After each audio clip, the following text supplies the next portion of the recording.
मेरी संवेदनाएं हैं। पीड़ित परिवारों की आर्थिक मदद भी की जा रही है। साथियों, बीते 2 वर्षों में कोरोना को लेकर ये हमारी 24वीं मीटिंग है। कोरोना काल में जिस तरह केंद्र और राज्यों ने मिलकर काम किया, उसने कोरोना के खिलाफ देश की लड़ाई में अहम भूमिका निभाई है। मैं सभी मुख्यमंत्रियों, राज्य सरकारों और अधिकारियों के साथ सभी कोरोना वॉरियर्स की प्रशंसा करता हूं। साथियों, कुछ राज्यों में से कोरोना के फिर से बढ़ते केसेस को लेकर हेल्थ सेक्रेटरी ने अभी हमारे सामने विस्तार में जानकारी रखी है। आदरणीय गृह मंत्री जी ने भी कई महत्वपूर्ण आयामों को हमारे सामने रखा है। साथ ही आप में से कई मुख्यमंत्री साथियों ने भी कई जरूरी बिंदुओं को सबके सामने प्रस्तुत किया है। ये स्पष्ट है कि कोरोना की चुनौती अभी पूरी तरह से टली नहीं है। ओमिक्रॉन और उसके सब वेरिएंट्स किस तरह गंभीर परिस्थिति पैदा कर सकते हैं, ये यूरोप के देशों में हम देख रहे हैं।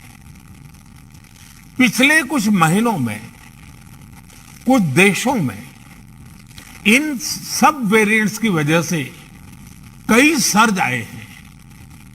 हम भारतवासियों ने कई देशों की तुलना में अपने देश में हालात को काफी बेहतर और नियंत्रण में रखा है।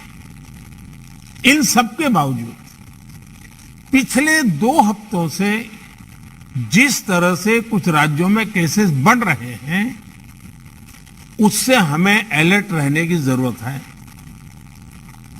हमारे पास कुछ महीने पहले जो लहर आई, उस लहर ने हमने उसमें से बहुत कुछ सीखा भी है। सभी देशवासी ओमिक्रॉन लहर से सफलतापूर्वक निपटे, बिना पैनिक किए देशवासियों ने मुकाबला भी किया।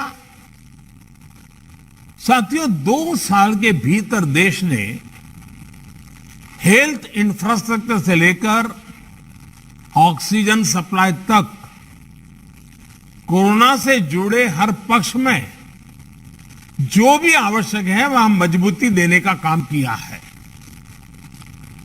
तीसरी लहर में किसी भी राज्य से स्थितियां अनियंत्रित होने की खबर नहीं आई। इसको हमारे कोविड वैक्सीनेशन अभियान से भी काफी मदद मिली। देश के हर राज्य में, हर जिले में, हर क्षेत्र में, चाहे वहां की भौगोलिक परिस्थितियां कैसी भी रही हो, वैक्सीन जन जन तक पहुंची है। प्रत्येक भारतीय के लिए ये गौरव की बात है कि आज भारत की 96% वयस्क आबादी को कोरोना वैक्सीन की पहली डोज लग चुकी है। 15 साल के ऊपर उम्र के करीब 85% नागरिकों को दूसरी डोज भी लग चुकी है। साथियों, आप भी समझते हैं और दुनिया के ज्यादातर एक्सपर्ट्स का निष्कर्ष यही है कि कोरोना से बचाव के लिए वैक्सीन सबसे बड़ा कवच है। हमारे देश में लंबे समय बाद स्कूल्स खुले हैं, क्लासेस शुरू हुई है। ऐसे में कोरोना केसेस के बढ़ने से कहीं ना कहीं पेरेंट्स के लिए चिंता बढ़ रही है। कुछ स्कूल्स में बच्चों के संक्रमित होने के मामले में भी कुछ न कुछ खबरें आ रही हैं। लेकिन संतोष का विषय है कि ज्यादा से ज्यादा बच्चों को भी वैक्सीन का कवच मिल रहा है। मार्च में हमने 12 से 14 साल के बच्चों के लिए वैक्सीनेशन शुरू कर दिया था। अभी कल ही 6 से 12 साल के बच्चों के लिए भी कोवैक्सीन टीका की परमिशन मिल गई है। सभी एलिजिबल बच्चों का जल्द से जल्द टीकाकरण यह हमारी प्राथमिकता है। इसके लिए पहले की तरह स्कूलों में विशेष अभियान भी चलाने की जरूरत होगी। टीचर्स और माता पिता इसे लेकर जागरूक रहें। हमें ये भी सुनिश्चित करना होगा वैक्सीन सुरक्षा कवच की मजबूती के लिए देश में सभी वयस्कों के लिए प्रिकॉशन डोज भी उपलब्ध हैं। टीचर्स, पेरेंट्स और बाकी एलिजिबल लोग भी प्रिकॉशन डोज ले सकते हैं। इस तरह भी हमें उन्हें जागरूक करते रहना होगा। साथियों, तीसरी लहर के दौरान हमने हर दिन 3 लाख से ज्यादा केसेस देखे हैं। हमारे सभी राज्यों ने इन केसेस को हैंडल भी किया और बाकी सामाजिक आर्थिक गतिविधियों को भी गति दी। यही बैलेंस आगे भी हमारी स्ट्रेटेजी का हिस्सा रहना चाहिए। हमारे साइंटिस्ट और एक्सपर्ट्स नेशनल और ग्लोबल सिचुएशन को लगातार मॉनिटर कर रहे हैं। उनके सुझावों पर हमें प्रिएम्प्टिव, प्रोएक्टिव और कलेक्टिव अप्रोच के साथ काम करना होगा। इन्फेक्शंस को शुरुआत में ही रोकना हमारी प्राथमिकता पहले भी थी और अब भी यही रहनी चाहिए। आप सबने भी जिस बात का उल्लेख किया, टेस्ट, ट्रैक और ट्रीट की हमारी स्ट्रेटेजी को भी हमें उतने ही प्रभावी तौर पर लागू करना है। आज कोरोना की जो स्थिति है उसमें ये जरूरी है कि अस्पतालों में भर्ती मरीजों में जो हमारे गंभीर इन्फ्लुएंजा के केसेस हैं उनका 100% RT-PCR टेस्ट हो। इसमें जो भी पॉजिटिव आते हैं उनका सैंपल जीनोम सीक्वेंसिंग के लिए जरूर भेजें। इससे हम वेरिएंट की समय समय पर पहचान कर पाएंगे। साथियों, हमें सार्वजनिक स्थानों पर कोविड एप्रोप्रिएट बिहेवियर को प्रमोट करना है। साथ ही पब्लिक में पैनिक न फैले, ये भी सुनिश्चित करना है। साथियों, आज की इस चर्चा में हेल्थ इंफ्रास्ट्रक्चर को अपग्रेड करने के लिए जो काम हो रहे हैं उनकी भी बात हुई। इंफ्रास्ट्रक्चर के अपग्रेड का काम तेजी से चलता रहे, ये सुनिश्चित किया जाना चाहिए। बेड्स, वेंटिलेटर्स और पीएसए ऑक्सीजन प्लांट जैसी सुविधाओं के मामले में हम काफी बेहतर स्थिति में हैं, लेकिन ये सारी सुविधाएं फंक्शनल रहे, हमें ये भी सुनिश्चित करना होगा और उसको मॉनिटर किया जाए, जिम्मेवारी तय की जाए ताकि कभी जरूरत पड़े तो हमें संकट ना आए। साथ ही अगर कहीं कोई गैप है तो मैं आग्रह करूंगा कि टॉप लेवल पर उसको वेरीफाई किया जाए, उसको भरने का प्रयास हो। मेडिकल कॉलेजेस, जिला अस्पताल, इन सब में हमें अपने मेडिकल इंफ्रास्ट्रक्चर को भी स्केल अप करना है और मैन पावर को भी स्केल अप करना है। मुझे विश्वास है आपसी सहयोग और संवाद से हम लगातार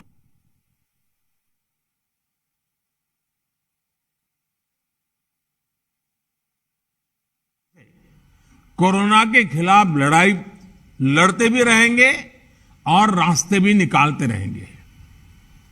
साथियों, कोऑपरेटिव फेडरलिज्म की जिस भावना को संविधान में व्यक्त किया गया है, उस पर चलते हुए भारत ने कोरोना के खिलाफ मजबूती से ये लंबी लड़ाई लड़ी है।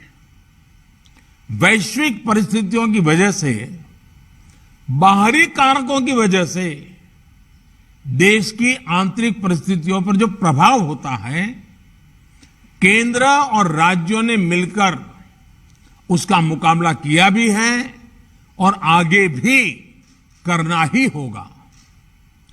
केंद्र और राज्यों के साझा प्रयासों से ही आज देश में बड़े स्तर पर हेल्थ इंफ्रास्ट्रक्चर में सुधार हो पाया है। लेकिन साथियों, आज इस चर्चा में मैं एक और पक्ष का जिक्र करना चाहता हूं।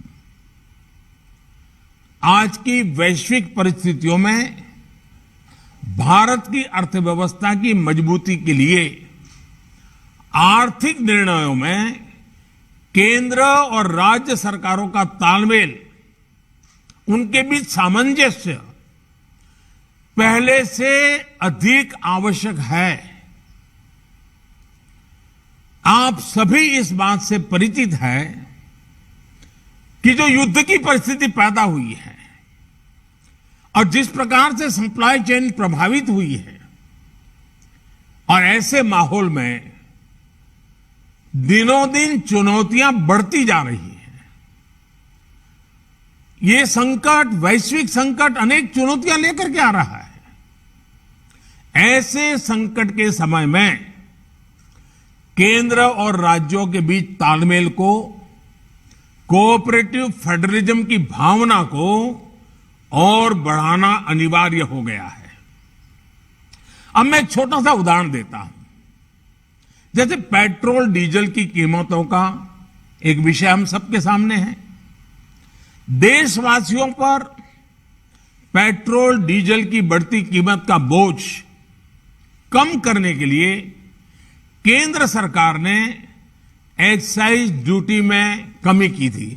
पिछले नवंबर महीने में कम की थी।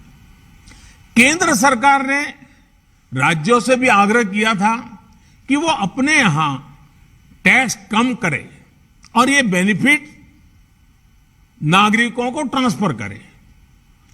इसके बाद पेट्रोल डीजल की कीमतें इन राज्यों में अब भी दूसरों के मुकाबले कहीं ज्यादा है।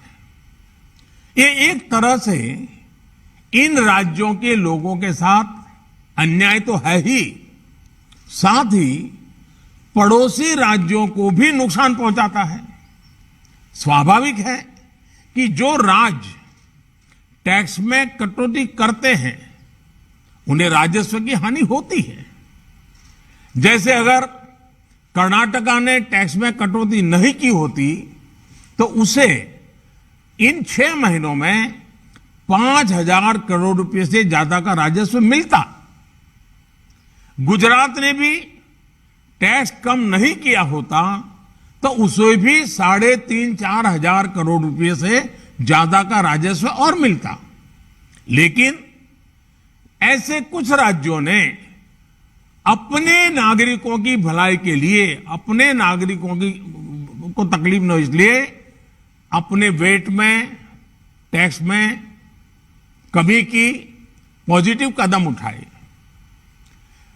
वहीं गुजरात और कर्नाटक के पड़ोसी राज्यों ने टैक्स में कमी न करके इन 6 महीनों में 3,500 करोड़ रुपए से लेकर के 5,500 हजार करोड़ रुपए तक अतिरिक्त राजस्व कमा लिया।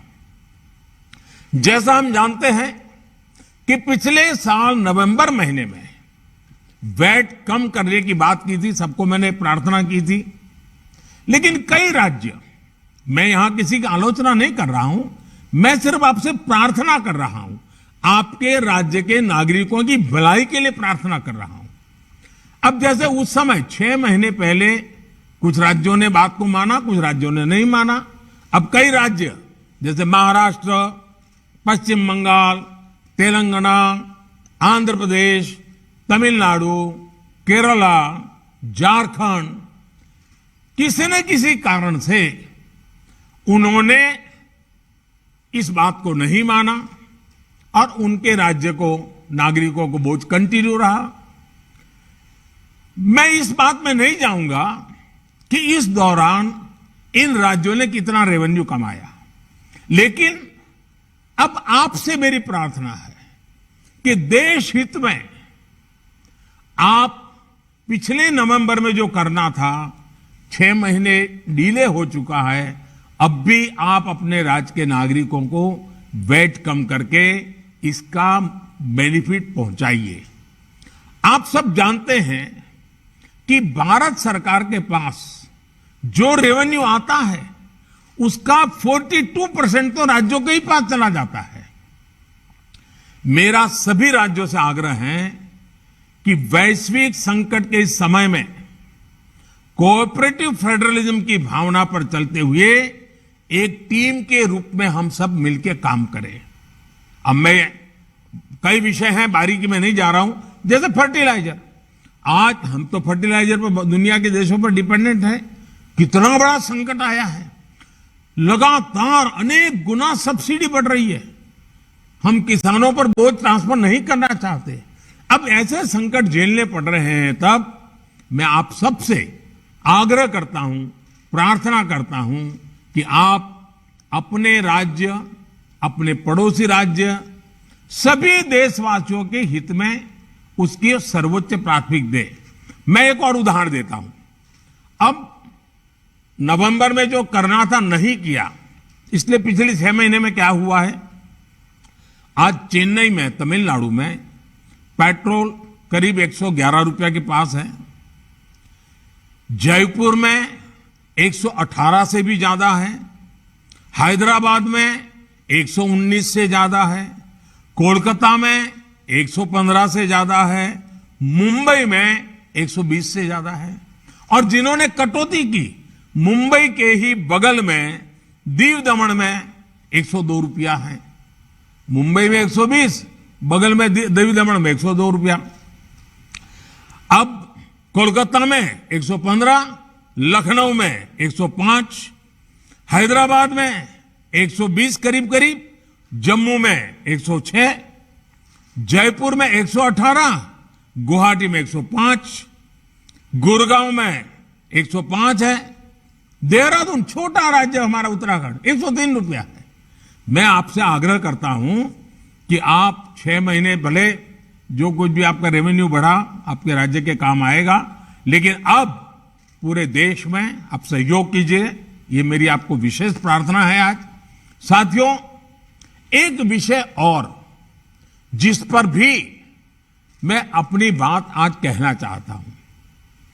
देश में गर्मी तेजी से बढ़ रही है और समय से पहले बहुत गर्मी बढ़ रही है, और ऐसे समय में हम अलग अलग स्थानों पर आग की बढ़ती हुई घटनाएं भी देख रहे हैं।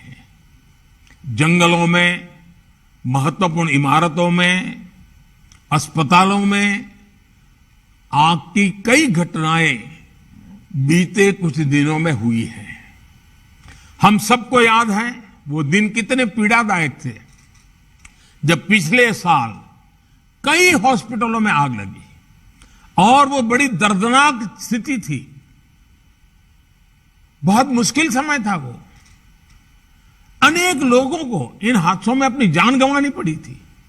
इसलिए मेरे सभी राज्यों से आग्रह है कि अभी से हम विशेषकर हॉस्पिटलों का सेफ्टी ऑडिट करवाएं, सुरक्षा के इंतजाम पुख्ता करें और प्राथमिकता के आधार पर करें। ऐसी घटनाओं से हम बच सके, ऐसी घटनाएं कम से कम हो, हमारा रिस्पांस टाइम भी कम से कम हो, जान माल की हानि ना हो। इसके लिए भी मैं आपको आग्रह करूंगा कि आप अपनी टीम को विशेष रूप से इस काम पर लगाइए और बिल्कुल मॉनिटरिंग कीजिए, ताकि देश में कहीं हादसा न हो, हमारे निर्दोष नागरिकों को जान न गंवानी पड़े। साथियों, आप सभी ने समय निकाला, इसके लिए मैं एक बार फिर आप सबका आभार व्यक्त करता हूं, और हमेशा मैं आपके लिए उपलब्ध रहता हूं। कोई भी जरूरी सुझाव आपके होंगे तो मुझे अच्छा लगेगा। मैं फिर एक बार आप सबका बहुत बहुत धन्यवाद करता हूं।